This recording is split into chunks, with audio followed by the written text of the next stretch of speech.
Welcome to Sonic Tech, the Self-Learners Club. In this video we'll learn how to calculate the polyline area and length in one click in AutoCAD using an AutoCAD Lisp. First, load the AutoCAD Lisp.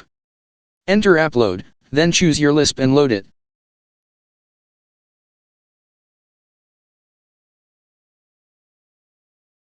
Draw some polylines.